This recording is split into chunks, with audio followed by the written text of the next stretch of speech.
holiday season, maliban sa pagkain na pagsasaluhan ng mga buong pamilya, isa po sa inaabangan ng mga chikiting ay ang mga laruan na kanilang matatanggap mula sa mga mahal nila sa buhay. Pero mga kada, paalala lamang po na maging maingat sa pagbili ng mga laruan. Dahil alam nyo ba na hindi po lahat ng laruan na mabibili sa merkado ay ligtas. Kaya po ngayong araw, tatalakayin natin ang nakakabahalang issue po ng lead at mercury content sa mga laruan at mga seryosong epekto po nito sa kalusugan ng mga bata. Kasama po natin ngayon ang kada natin from... Sir, saan nga po sa Toxic Campaigner and Ban Toxics Philippines na si Mr. Tony Dizon. Sir Tony, kamusta po kayo? Good morning mga kada. Good morning. Good morning. Thanks for being here, Sir Tony. Paano po ba natin masisiguro na ligtas yung mga laro ang binibili natin? Una, hindi talaga ganun kadali. Kung medyo mabusisi ka na o mahilig kang magbusisi ng mga produktong binibili mo, mas makakatulong sa iyo. Pero hindi talaga ganun kadali, lalong-lalo na dito sa mga laruan.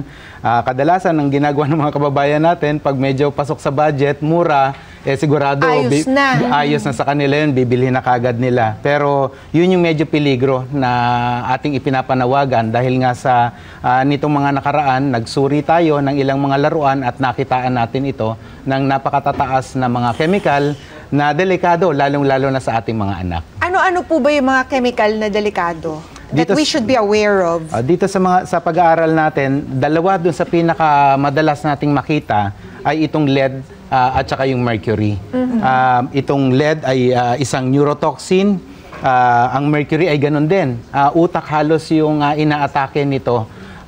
Cumulative, kumbaga, nananatili yung ganitong chemical. Akala lang natin, yung simpleng ubo at sipon, lalong-lalo na kung yung mga chikiting, yun yung kanilang mga ginagamit na produkto, yun pala ay nagsisimula na yung concentration, pumapasok kasi siya sa ating katawan, nananatili, at pag sobrang taas na ng mga chemical na to, doon nalalabas yung kanyang simptomas. Yun yung mga sintomas po, ubo at ubo, sipon, yung mga normal din na klase ng pumapasok po to through handling.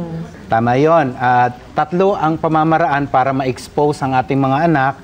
Sabi ng World Health Organization, inhalation, ingestion, at maging ang dermal o yung contact ay may chances rin. Paghawak. Dahil dito sa mga chemicals na to, maraming, ito ay mas ginagamit siya as additives dito sa mga laruan. Sa pamamagitan ng pintura, sa pamamagitan ng mga kulay. Okay. So akala lang natin, pag hawak natin itong mga plastic na mga laruan ay parang wala lang, no? Pero merong may mga residues, may mga maliliit na mga particles na nasasama sa ating mga kamay. At siyempre, kakain yung mga bata, tinawag natin, kakain sila, yun na, nagsisimula ng nag-accumulate yan dun sa kanila. At especially pag mga ganitong klase ng mga plastic toys, merong may ibang amoy. At yung amoy na yon ay posible rin na pumasok din sa ating katawan. Okay, so is it also, Sir Tony, as simple as after they play, they wash their hands? Safe na po ba yun na practice? Tama yun. Yan yung isa sa nire-recommenda ng ating Department of Health na talagang kailangan maghugas ng kamay yung mga bata. Pero ganun pa rin, mas ang kampanya ng aming grupo ng Ban Toxics ay dapat ang ganitong mga laruan ay hindi dapat nilalagyan ng ganitong klaseng mga chemical katulad ng ginagawa rin sa ibang bansa. Medyo mas mahigpit kasi sila doon Sa European Union, sa Amerika at sa iba pang mga bansa, mas mahigpit sila. Bago pumasok itong mga produkto na to at ibenta sa kanila, sinusuri muna nila. Mahigpit na pagsusuri ang ginagawa. Meron po bang tatak? Maganda yung binanggit mo, To say that na-inspect na ito and it is free of lead and mercury sa ibang bansa na hindi natin ginagawa dito sa Pinas? Tama yan, no? Dito sa atin, dalawa yung klase ng batas na ang sinusunod natin. Isa yung batas na pinangungunahan ng Food and Drug Administration. Ito nga po yung doon sa mga chemicals. Yung isa pang batas na meron tayo ay yung tinatawag na Toy and Game Safety Labeling Law. Ito sana yung mas madaling maitulong, maging gabay ng ating mga consumer, ng ating mga magulang pag bumili sila ng mga laruan. Sa simpleng, kasi hindi mo naman kailangan pa ng device para Correct. alangan dala mo na Sana. palagi yan. No, medyo Pinapatupad delikado. po ba? Yun yung isang magandang tanong. No? Sa labeling kasi, required talaga na merong 6 na requirements na dapat makita tayo. Isa dyan ay dapat nakasulat yung manufacturer, address nito, contact information para kung sakaling may problema, madali ka agad itawag. Pangalawa ay dapat kumpleto yung cautionary information. Magiging gabay sa atin para malaman kung paano ba ito lalaruin. Baka meron itong small parts o kaya yung iba pang mga klase ng mga ingredients. Ikatlo, dapat meron din itong mga iba pang mga klase ng labeling. Kung mapapansin ninyo, halos ang age grading na makikita sa mga laruan ay 0 to 3. Pero ang laruan ay hindi naman siya for 0 to 3. Dapat mas malaki na siya. So, ang pinakahuli, which is very important na hanapin ng ating mga consumer, ay yung license to operate number. Ito po ay binibigay ng Food and Drug Administration doon sa mga accredited, yung mga certified, notified na mga toy manufacturers na pinahintulutan na ibenta yung kanilang mga produkto dito sa ating bansa. License to operate License number. to operate number. Hanapin Makikita lang po po lahat yan. yan doon sa lalagyan ng laruan. Yun yung nakakalungkot. Dapat. Kasi dapat, hindi lahat talaga ng mga laruan ay meron po nito. Okay. Buti pa, Sir Tony, pakita natin kung ano itsura nung license to operate number na yan na dapat ma-inspect natin. at makita ng mga Wala magulang. po. Dito po sa mga dala naming laruan, ito po yung mga bagsak Oh, no! Oo, wala po tayong makikita rito na any license to operate number. Pero kung papansinin ninyo, ito na lang halimbawa, binabanggit ko na klase ng laruan, dapat kompleto yung product information. Dapat pag nakita mo to, mababasa mo kagad sa likod. Wala. Wala nga po. Oh. So, bagsak na kagad red itong... flag na agad red yon, flag Sir na kagad Tony. yun. Kung walang nakalagay ng mga instructions, Tama yan. better not to buy it na Tama lang. po yun. Tapos, ang isa pa sa kulang din sa laruan nito, Miss P, ay wala ring ingredients. Hindi magsasabi rito kung meron itong lead, kung meron itong mercury o iba pang klase ng mga chemicals. Kaya Ito medyo rin, wala. napakahirap talaga. Ito Although meron siya mga warning dito, nakalagay lamang choking hazards. Yes, halos kung titingnan niyo yung mga label na yun, halos pare-pareho, parang pre-mark na lang siya. Yun nga po, Sir Pare-pareho Tony. na lang talaga. Hindi po ba madali lamang kopyahin? Let's say, meron kang license to operate number, pero marami kasing mga toys din ang parang pirated. Tama yun. Diba? So, minsan kinokopya lang yung license to operate number. Tama yun. Ito isa sa pinaka-best namin na laruan na talagang hanggang ngayon ay makikita at mabibili at nag-trending pa nga to sa social Parang media. mura din yata Yung- kasi yan. Kasi nakakatuwa yung grilling tunog chicken, niya. oo. Ang problema nitong laruan na to, sa totoo lang, ito po ay bawal na dito sa Bakit? atin. Ban na po ito dahil Bakit may po? klase po ng chemical ito na kasama po dun sa plastic na Bawal hindi na siya lead, hindi siya mercury, pero tinatawag na endocrine disrupting chemical. So sumisira po siya sa May endocrine isa pa. system natin. Kaya Di ba po minsan- talagang ban na po ito. Minsan, di ba, napaka-mapanuri natin when it comes to food, when it comes to, let's say, yung mga pinapakid natin sa mukha. Dapat may Food and Drug Administration permit.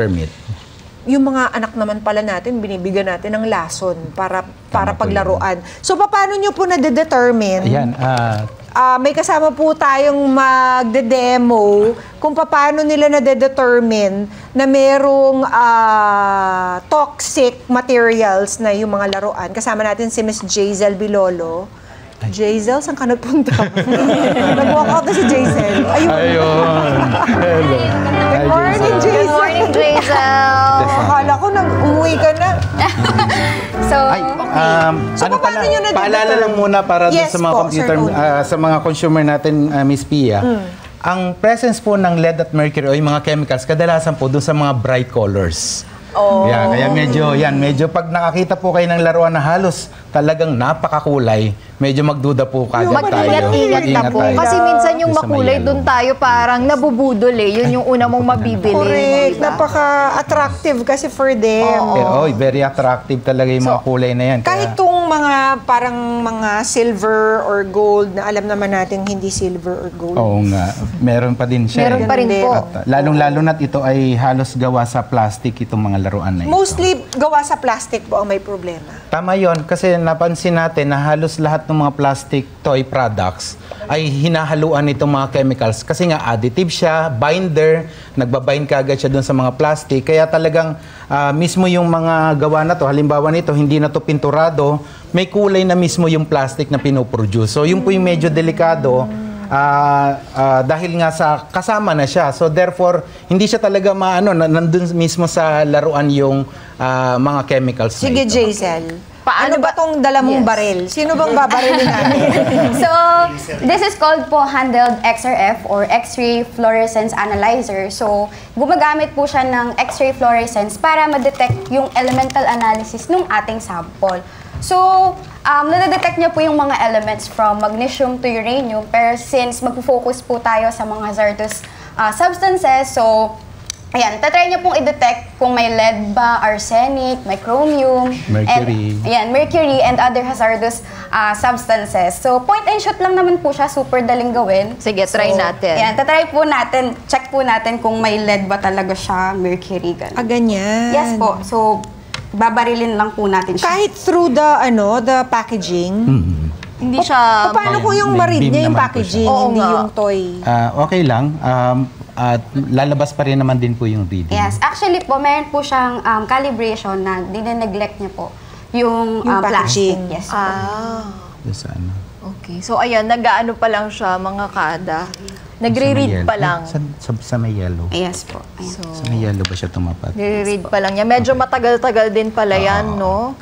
Paano kung wala tayong ganyan, Sir Tony? Sir Ayun nga Tony. kaya nga po yung binabanggit ko kanina na yun sa Avoid labeling na lang pa lang. plastics. Sa labeling pa lang, Labeling. halimbawa, check Dapat nyo talaga, kumpleto. kilatisin kagad, busisiing maigi, baka kasi may pintura na tatanggal. Oo. At pinaka-best talaga ay mag-research muna tayo bago tayo bumili. Alamin natin, i-check natin yung regularly, kahit sa social media, yung Safe. site ng Food and Safe Drug Administration dahil naglalabas naman sila pati sa regularly ng toys. advisory sa mga laruan na pinagbawal na nila o di kaya nakitaan nila ng mga chemical. Yun, maging maingat po tayo, i-double check natin yan. Buti na lang meron din tayo talaga na ito na. website na Hindi i-check para alam natin yung mga hindi na dapat Yellow ba bilhin yun? pa. Hindi. Ito. So, meron po ba Ito tayong, yung best. halimbawa, Meron to, may Sir ilan. Tony, yung material mismo? Kung kahoy ba, mas safe? Kung metal ba, mas safe? Maganda yung tanong isa yan sa madalas natin nakikita, yung mga gawa sa kahoy na mga laruan. Technically safe siya, lalong-lalo na kung walang pintura. Oo. Yung may pintura naman, kailangan lang, kung pinakamainam, i-check yung label. Safe, lead safe ba yung gamit? Or lead-free ba yung gamit ng mga pintura? Pag wala po nito, yun ang medyo alanganin tayo Pag wala yung mga ingredients, ang hirap mag-decide sa parte ng mga consumer kung bibili niya ba yung laruan na yun o Opo, lalo hindi. na kung ganito kasi wala ka namang label na makikita. Kilala.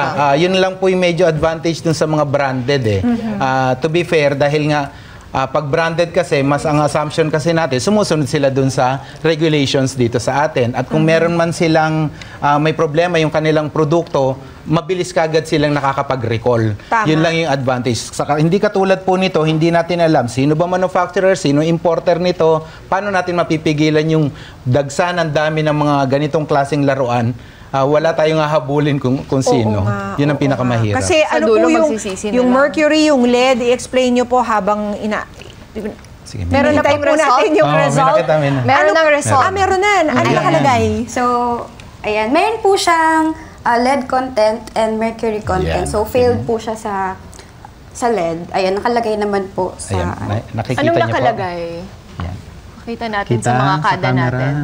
Kita po. Hindi ko Kita rin ba? maintindihan. Oo nga. Ano pong nakalagay? Maniwala Parang- na lang tayo. Yung dito kasi Percentage yan. ay elemental symbol ng lead is PB, ang elemental symbol ng mercury ay HG. Ayan, nakalagay. Tapos may Fail. reading po siya na sinabing content niyan, ilan ba yung nakalagay? 568 para sa lead, na kung saan ito ay sobra-sobra. Mataas po. Sobrang taas na po ba nun? Sobrang Sir taas Tony? niya, Miss Pia, dahil nga sa Dito sa atin, meron tayong regulation na sinasabi na internationally 90 parts per million lamang ang dapat na standard level. Pero sa bahagi po ng Bantoxis at ng iba pang mga environmental groups, mas pinupush po namin na dapat zero. Dapat po wala talagang gagamiting any chemical. Makakapag-produce pa rin naman din sila ng ganitong mga laruan without adding ng ganitong klaseng mga chemicals. Yung ganyan pong kataas na lead at mercury content, ano po ang maaaring epekto nito sa kalusugan ng mga anak natin? Napakadelikado po kasi talaga nitong lead kaya nga, at saka mercury, kaya siya globally ay may move para i-eliminate, alisin, tanggalin ang ganitong chemicals, lalong-lalo na sa mga produktong yung mga pambata. epekto po ay? Dahil ang epekto nito ay unang-una, dahil neurotoxin siya, utak po talaga yung central nervous system talagang ina-atake nito.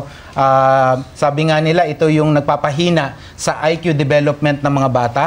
Kaya nga, di ba, pagkapasok nila sa school, bakit parang matamlay sila, hindi masyadong, hindi pumapasok maigi yung mga pinag-aaralan sa school dahil nga po sa exposure ng ganito. Tama. Ang pinaka-delikado po dito sa ganitong klaseng exposure sa chemical ay yung acute, yung chronic, and acute dahil nga papunta na po ito dun sa halos ikamamatay ng ating mga kababayan pag talagang sobrang dami ng concentration ng chemical. Nag-e-escalate po yan. Naiipon po sa katawan natin yung lead at mercury content na tama yan. Nasasagap ng Hindi ating lang siya katawan. basta na ilalabas ng katawan natin. Hindi kayang mailabas to. Hindi lang po mga anak, pati yung mga expecting mommies. Tama yun. Kasi minsan yung binibili mo, yung mga mobile, yung halimbawa, yung nilalagay, sinasabit po dun sa crib. Or minsan yung mga laruan, katulad nito, mayroon pang, sabi, ay, cute to, parang sa anak ko maingay. Reproductive organ ay naapektuhan din po, pati ang fetal growth at maaring mag-cause ng preterm na birth. Kasi dahil may scientific evidence na po yung pag-transfer from mother to the baby via the placenta. Meaning to say, yung chemicals na na-expose yung mga mothers, pati po yung sinapupunan niyang bata ay maapektuhan din. At yan nga po yung dahilan kung bakit nagkaroon ng tinatawag na Minamata disease doon sa exposure ng mercury, nasalin po talaga yung mga chemicals na to at nadala po ng mga bata hanggang sa mga susunod pa dahil nasa ang ganito pong chemicals ay nananatili po sa ating dugo. Ganun po kadelikado ito. Kaya napakamahalaga po ng in-impart ninyong impormasyon sa atin, lalo na ngayon lahat ng tao ay nag-shopping, lahat ng tao gusto makamura, pero baka ang kapalit naman ito ay problema sa ating kalusugan in the long run. Maraming salamat, Miss Jazel. At Sir Tony, your last words for our consumers? Mahalaga po talaga na mas maging mapanuri tayo dun sa ating mga binibili, kilatising maigi yung mga produkto na ito. Alalahanin po natin, kalusugan ng ating mga anak, yung nakasalalay po dito. Wag po tayong maengganyo kagad kung mura yung ating bibilhing mga laruan. Bagkos mas mainam na basahin nating maigi yung mga product information. Mahalaga po na may kaalaman tayo doon sa mga produktong ipinagbabawal na dito sa ating bansa para mas magiging malusog, masaya ang ating mga anak, lalong-lalo na malayo sila sa ganitong klaseng mga chemicals. Kung may karagdagang katanungan pa po, yung mga kada natin, saan po ba kayo pwedeng makontakt pa, Sir? Ay, mga kada, pwede niyo po kaming i-like, follow, and share sa aming Facebook page. Doon po namin regularly pinopost yung mga klase ng mga produkto. Hindi lang po mga laruan, pati po yung mga cosmetics at iba pang mga produkto na ginagamit ng ating mga kababayan na nasuri po namin. At doon po pinapaskil po namin. At sana po matulungan nyo kami na ipalagana pa ito doon sa ating iba pang mga kababayan. Mga taga-kada. Maraming salamat po, Sir Tony.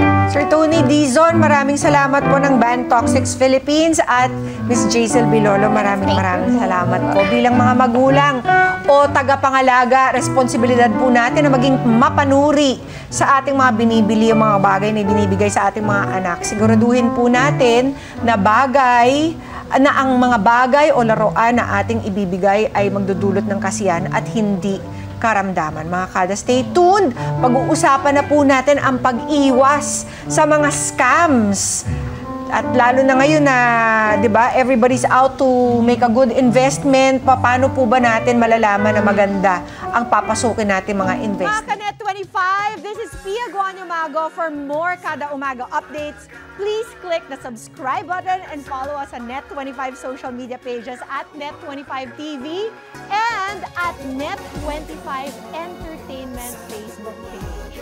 See you guys. Bye!